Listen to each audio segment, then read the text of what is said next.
Creating a healthy lifestyle that feels like who you are versus something you're constantly striving to do is simple.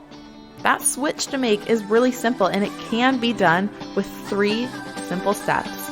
And it's in this episode that you're going to learn exactly what those steps are. You ready? Let's go. Hey mama, welcome to the Tough Love Mom Podcast. I know you're here because you're ready to get consistent and finally lose that weight, and you're not afraid of a little tough love.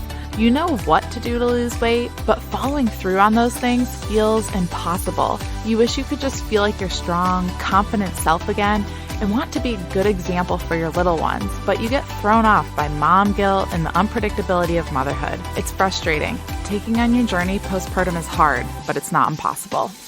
Hey, I'm Liz, and I've been where you are.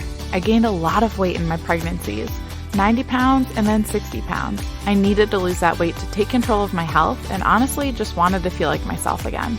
With a sustainable approach to weight loss, simple consistency, and working on my mindset, I lost it all in just over a year both times. And I'm here to help you do the same. I believe that we have an ingrained ability to figure out what we need to do, make it happen, and do it in a way that awes the world.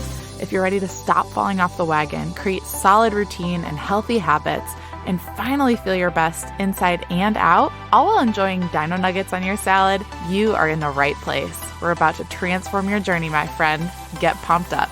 It is tough love time. Right now, since we're done with the month of March, I just want to take a second to celebrate all of you who completed the consistency challenge. Now, as you know, if you have no idea what I'm talking about, go back and listen to episode 158, where I announced the March consistency challenge. This is not something that we do every single month anymore, but it is something that will happen again in late summer. The whole premise of the consistency challenge is just that you focus in on one thing. Your energy is just going towards one simple habit, and you're staying consistent with it, as consistent as you can be for that month. It's exciting. You get a tracker for accountability. You get me cheering you on. You get a community around you doing it too. And it's an awesome way to just make progress in one habit in your journey. The goal is not perfection. It's not doing it all 30, 31 days of the month. It's doing it well. It's having an off day, maybe not being able to be consistent with it, and rebounding the next day, getting back to it and getting after it. It's not about being perfect, right? Consistency does not equal perfection. Consistency equals intention. And that's what the consistency challenge is all about. So those of you who took part of it in March, whether you feel like you did really well or you felt like it was kind of a struggle and you kind of had to push through it, whichever boat you fell in, I want to congratulate you, because when you commit to something, even if you do super, like think of a 5K. Say you sign up for a 5K, you go into the race, there's 2 different people. One of them shows up to the start line feeling fresh, like she's been training well, she had her week off of tapering. If you know what that is, like you kind of pare your training back so you're not, feeling rough at the start line, you're not feeling overtrained, you're feeling rested and ready to go. So she's at the start line, ready to go. Feels good. This other mom just got over 2 kids having the flu. She herself felt a little under the weather, and she still, it's a 5K, so she still goes and does it, but she doesn't feel great. Mom number 1 feels awesome. She's like, that was the best 5K I've ever ran. I felt great. That was so fun. The other mom's like, you know what? I committed to this, and it wasn't the best circumstances. I finished it, and I'm proud of myself for finishing. I'm a little upset it wasn't as great as it could have been, but because of the circumstances I faced, I still finished, and I still did my best, and I gave my all. It wasn't pretty, it wasn't my best, but that's how life goes. You know what? Those are the different camps that complete starting point school. The consistency challenge. Maybe it felt great and you did awesome. Maybe it wasn't, what you expected it to be from your own performance, but either way, I want to celebrate you, because when you commit to something and follow through, no matter how imperfect it is, you grow. You change, you get more resilient, your mindset gets stronger, whether you recognize it or not. So I just want to congratulate you, give you a pat on the back, a virtual hug. I just wish I could give you a real hug because I'm so proud of you and I'm glad you're part of this community. If you want to take part in the next consistency challenge, which again will be late summer, head to the link below. It's like a long one, so don't go type it out. Just go click it in the show notes. It's the toughlove.momconsistencychallenge.com or .co. I don't even remember. Just click it below. Get on the wait list. So next time this happens, you're ready. You can take part. No matter how imperfect it is, you will grow. And that's what we're about here. So now that that's over, let's talk about these 3 steps that will change your habits so you can lose weight and not fall off again. Fun fact, this is actually the foundation that Starting Point School is built on, and a healthy lifestyle. Anyone, even if it's like a lot of the times I think people who do end up living a healthy lifestyle, those people you look at and you're like, how do they do that? They do this without realizing it probably. I just think moms can struggle when you don't know what this process is.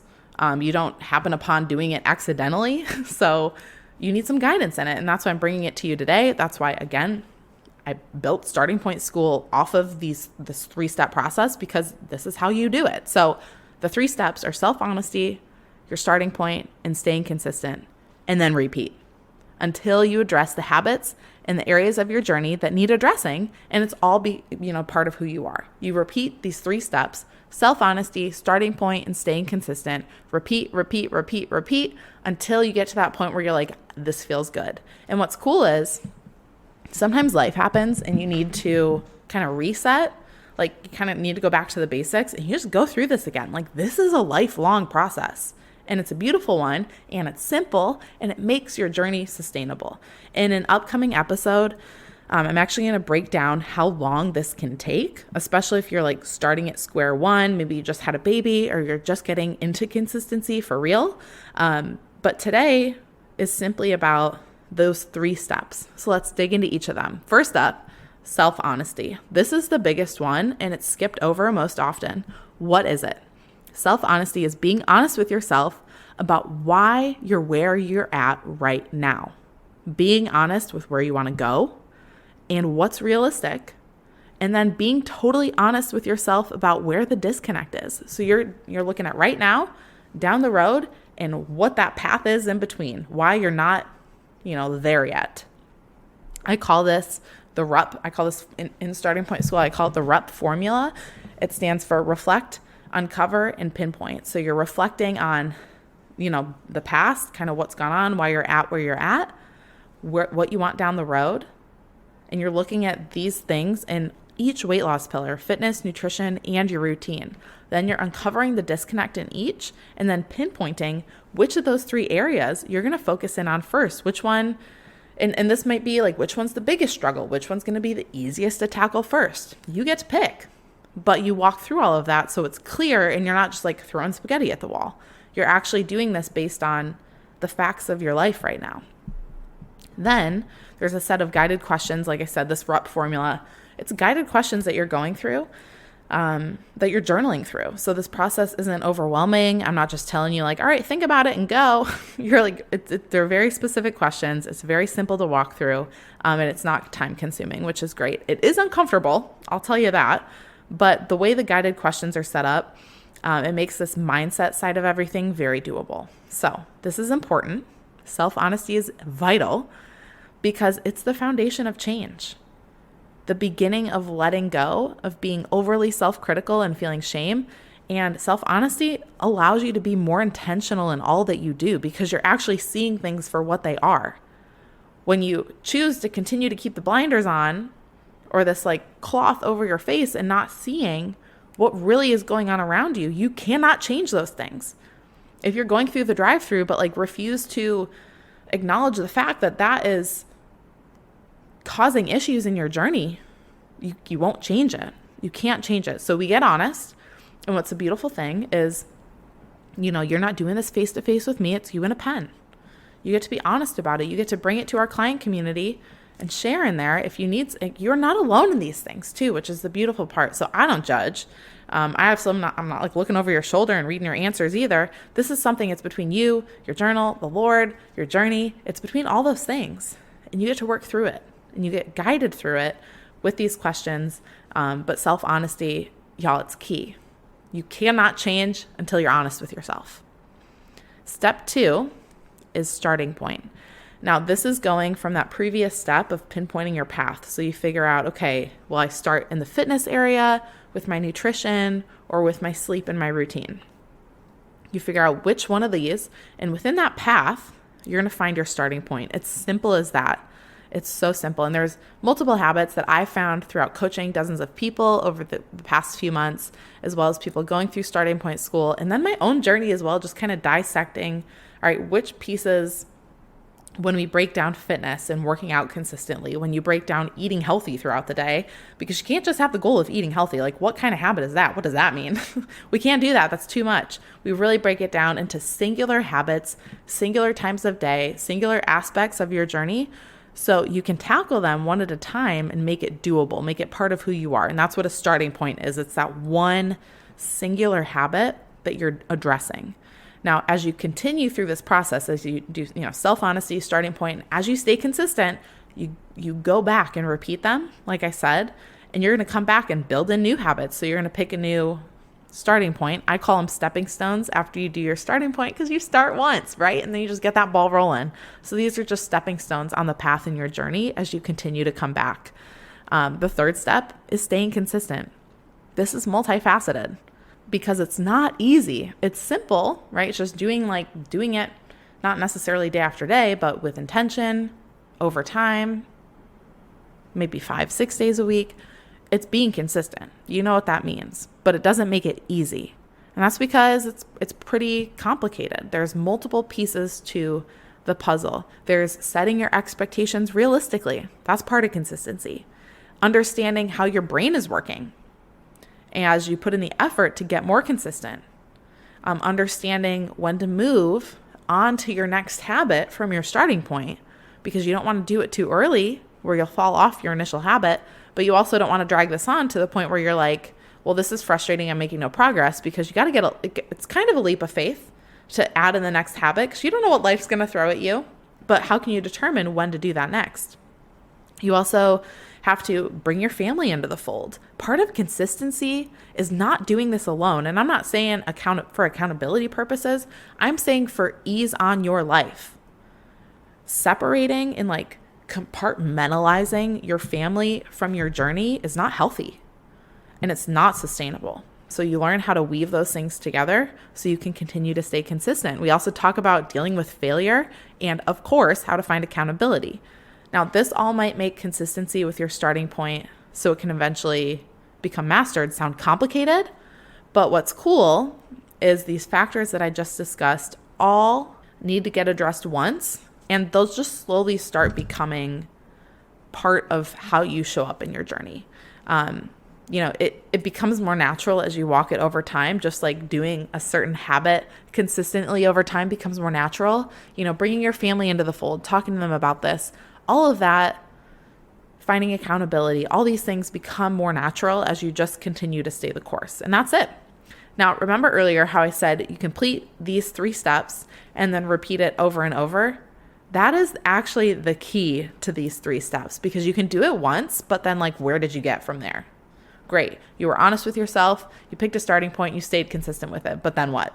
What did you do after that? You just stuck with that one habit, and now we're like, woo, plateau, we're good.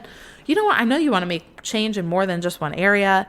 So you have to get honest with yourself to figure out your starting point and then stay consistent.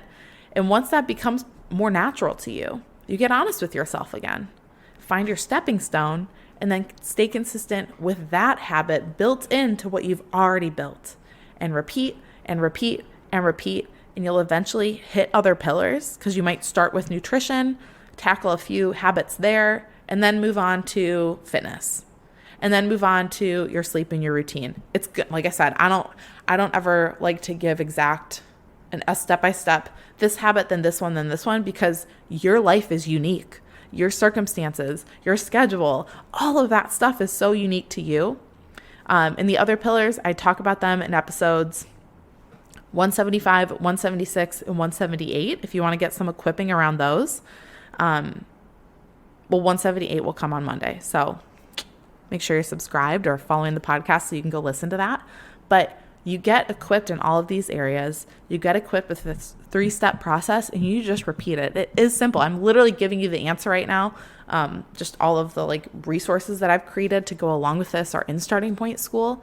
But these steps are truly what help you build a journey that is sustainable for good through the ups and downs of life and the curveballs of motherhood, because you will face them. Like, that's a guarantee.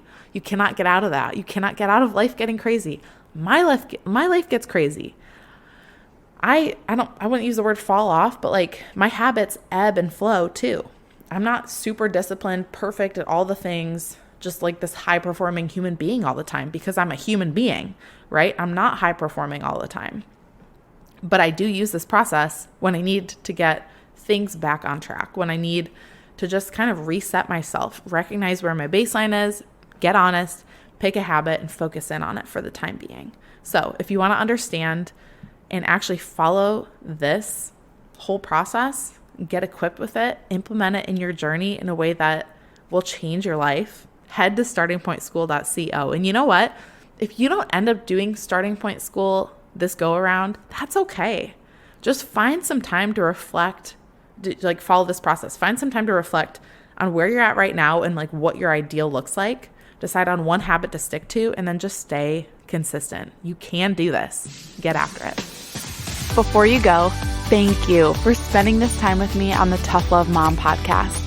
If this episode encouraged you in any way, the number one way you can thank me is to leave a review letting me know how the show has impacted you. Then send this episode to another mom friend, or take a screenshot, post it on social media, and tag me so I can personally thank you for helping me on this journey to impact thousands of moms. I'm so grateful to be on this journey with you, sister. Until next time, get after it.